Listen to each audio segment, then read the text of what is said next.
ஈரானுக்கும் இஸ்ரேலுக்கும் வார் ஸ்டார்ட் ஆகிற மாதிரி இருக்குது. இதுக்கு மெயின் ரீசன் என்னென்னா, சிரியாவில் இருக்கிற ஈரானோட பேஸை இஸ்ரேல் அடிச்சிருக்காங்க. ஈரானோட பேஸ்னால் அது எம்பசி மாதிரி.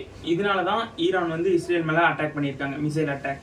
வேர்ல்டு மேப் எடுத்து பார்த்தோம்னா இதுதான் இஸ்ரேல் அண்ட் ஈரானோட கண்ட்ரி லொக்கேஷன். இந்த ரெண்டு கண்ட்ரி ஆக்சுவலாக பார்டர் கூட ஷேர் பண்ணுறதில்ல, ஆனால் இந்த ரெண்டு கண்ட்ரிக்கு நடுவில் வார் வந்திருக்கு. இந்த இடத்துல பிரச்சனை இப்போ மட்டும் இல்லை, 1960s கூட இங்கே ஒரு வார் வந்திருக்கு. அது எப்படின்னா, இஸ்ரேலுக்கும் சுற்றியுள்ள பார்டர் கண்ட்ரீஸ்க்கும். பார்டர் கண்ட்ரீஸ்னால் சிரியா, ஜார்டன், ஈஜிப்த். இந்த இடத்துல எஜிப்த் இருக்கும். பார்க்க போனால் இந்த 3 கண்ட்ரியும் சேர்ந்ததுன்னா இஸ்ரேலோட ஹோல் பார்டரையும் கவர் பண்ணிடும். என்னதான் இந்த 3 கண்ட்ரி டேரெக்டாக இன்வால்வ் இருந்தாலும் இஸ்ரேல் இதுக்கெல்லாம் பேக்கப்லேருந்து சப்போர்ட் பண்ணியிருக்காங்க. இந்த பக்கம் 4 கண்ட்ரி இருந்து அந்த பக்கம் ஒரே கண்ட்ரி. கடைசி அந்த வாரில் ஜெயிச்சது யாருன்னா இஸ்ரேல் தான். அதில் இன்னொரு முக்கியமான விஷயம், அந்த டைமில் நடந்த வாரை 6 நாளில் முடிச்சிருக்காங்க இஸ்ரேல். 6 நாளில் முடித்து வின் பண்ணியிருக்காங்க. இப்போ இந்த ரெண்டு கண்ட்ரிக்கும், இஸ்ரேலுக்கும் ஈரானுக்கும் ஆக்சுவலாக போர் ஸ்டார்ட் ஆச்சுன்னா அதை இந்தியாவை எப்படியெல்லாம் அஃபெக்ட் பண்ணணும்னு தெரிஞ்சுக்கணும்னா, முதல்ல நம்ம இந்த ரெண்டு கண்ட்ரிலேருந்து என்னென்ன இம்போர்ட் பண்ணுறோம், எக்ஸ்போர்ட் பண்ணுறோன்னு தெரிஞ்சுக்கணும். இப்போ முதல்ல நம்ம இஸ்ரேல் எடுத்தோம்னா, நம்ம அதிகமாக இஸ்ரேலுக்கு எக்ஸ்போர்ட் பண்ணுறது பெட்ரோலியம், ரிஃபைன்டு பெட்ரோலியம். நம்ம இஸ்ரேலிருந்து இம்போர்ட் பண்ணுறது டைமண்ட்ஸும், நகையில் யூஸ் பண்ணுற சில ஸ்டோன்ஸும். இந்த ரெண்டும் ஸ்டாப் ஆகிறதுனால இந்தியாவுக்கு எந்த ஒரு எஃபெக்ட் இருக்க போகிறதில்ல. அதுவே ஈரான் எடுத்துக்கிட்டோம்னா, ஈரானுக்கு நம்ம அதிகமாக எக்ஸ்போர்ட் பண்ணுறது ரைஸ் தான். ஆனால் நம்ம இம்போர்ட் பண்ணுறது ஆயிலும், மெடிசனுக்கு தேவையான சில ரா மெட்டீரியலும். இந்த ரெண்டும் ஸ்டாப் ஆச்சுன்னா பயங்கரமான எஃபெக்ட் இருக்கும் இந்தியாவில். இப்போ ஆயில் எடுத்துக்கிட்டோம்னா, இந்தியா தான் உலகத்திலேயே 3வது பெரிய ஆயில் இம்போர்ட்டர். நமக்கு தேவையான 85% ஆயில் வெளியிருந்து தான் வாங்கிட்டு இருக்கோம். உக்ரைன் ரஷ்யா போருக்கு அப்புறம் நமக்கு ஆயில் சப்ளை பண்ணுறதுல ஃபர்ஸ்ட் இருக்கிறது ரஷ்யா தான். அதுக்கப்புறம் இருக்கிறது ஈராக்.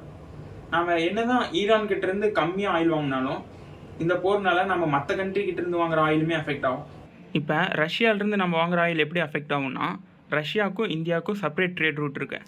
இதை இன்டர்நேஷ்னல் நார்த் சவுத் டிரான்ஸ்போர்ட் காரிடார்னு சொல்லுவாங்க. இது எப்படின்னா, நார்மல் ரூட்டை விட கொஞ்சம் டிஃபர் ஆகிருக்கும். இது ஈரான் மூலிமா பாஸ் ஆகி போகும். இப்போ நார்மல் ரூட்னால் அது சூயஸ் கெனால் மூலிமா இந்த இடத்துல இப்படி வந்து பாஸ் ஆகி போகும். டிஸ்டன்ஸும் அதிகம். அதனால் அந்த ஃபைனல் ப்ராடக்ட்டில் காஸ்ட் இன்க்ரீஸ் ஆகிரும். அதுவே இப்போ ஈரான் மூலிமா போகிறப்ப அந்த டிஸ்டன்ஸ் குறைஞ்சிரும். அதனால் கடைசியாக அந்த ஆயில் மேலே இருக்கிற ப்ரைஸ் குறையும். சப்போஸ் இப்போ ஈரானுக்கும் இஸ்ரேலுக்கும் போர் வந்ததுன்னா கண்டிப்பாக இந்த ட்ரேட் ரூட் அஃபெக்ட் ஆகும். அதனால் இதில் மூலிமா ட்ரேட் நடக்காமல் அந்த ஓல்டு ரூட் மூலியமாகவே ட்ரேட் நடக்கும்.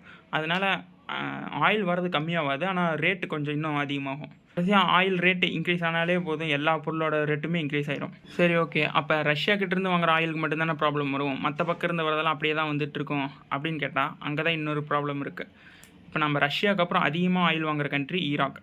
நம்ம வாங்குகிற ஈராக்கோட ஆயிலெல்லாம் இந்த பேசேஜ் மூலியமாக தான் வரும். அதில் இந்த இடத்துல சின்னதாக இருக்குல்ல, இது பேர் ஸ்ட்ரைட் ஆஃப் ஹார்முஸ்ன்னு சொல்லுவாங்க. இப்போ நாம் வாங்குகிற ஆயில் மட்டும் இல்லை, மற்ற கண்ட்ரிஸ் எல்லாம், இது சவுதி அரேபியா, இது யுஏஇ, இவங்கிட்டேருந்து வாங்குகிற ஆயிலும் இது மூலியமாக தான் டிரான்ஸ்போர்ட் ஆகும். ஈரான்கிட்டேருந்து மற்ற கண்ட்ரி வாங்குறதும் இந்த ஒரு சின்ன இடம் மூலியமாக தான் டிரான்ஸ்போர்ட் ஆகும். இப்போ ஈரானுக்கு இஸ்ரேலுக்கு போர் வந்ததுன்னா ஈரானுக்கு எப்படியெல்லாம் ஃபினான்ஷியல் சோர்ஸ் இருக்கோ எல்லாத்தையும் கட் பண்ண தான் பார்ப்பாங்க இஸ்ரேல். அப்போ தான் சீக்கிரம் போரில் ஜெயிக்க முடியும்.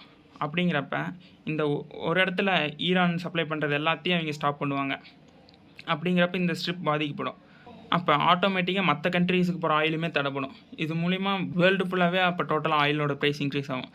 இது சொல்லப்போனால் எந்த கண்ட்ரிக்குமே இந்த வார் பிடிக்காது. இந்த போர் இஸ்ரேலுக்கும் பாலஸ்தீனுக்கும் மட்டும் இருந்தால் இந்தியாவுக்கு எந்த ஒரு பெரிய பிரச்சனையும் இல்லை. ஆனால் அதுவே இஸ்ரேலுக்கும் ஈரானுக்கும் இருந்தால் அங்கே தான் ப்ராப்ளமே. ஓகே, இப்போ இஸ்ரேலுக்கும் ஈரானுக்கும் ஆக்சுவலாக போர் ஸ்டார்ட் ஆகிடுச்சுன்னா எது வின் பண்ணணும்னு நினைக்கிறீங்க? அப்புறம் அப்படி போர் ஸ்டார்ட் ஆனால் இந்தியா எந்த கண்ட்ரிக்கு சப்போர்ட் பண்ணணும்னு நீங்கள் நினைக்கிறீங்களோ அதை கீழே கமெண்ட்டில் மென்ஷன் பண்ணிடுங்க. அப்புறம் மறக்காமல் சப்ஸ்கிரைப் பண்ணிடுங்க. திருப்பி உங்களை நான் நெக்ஸ்ட் வீடியோவில் பார்க்குறேன்.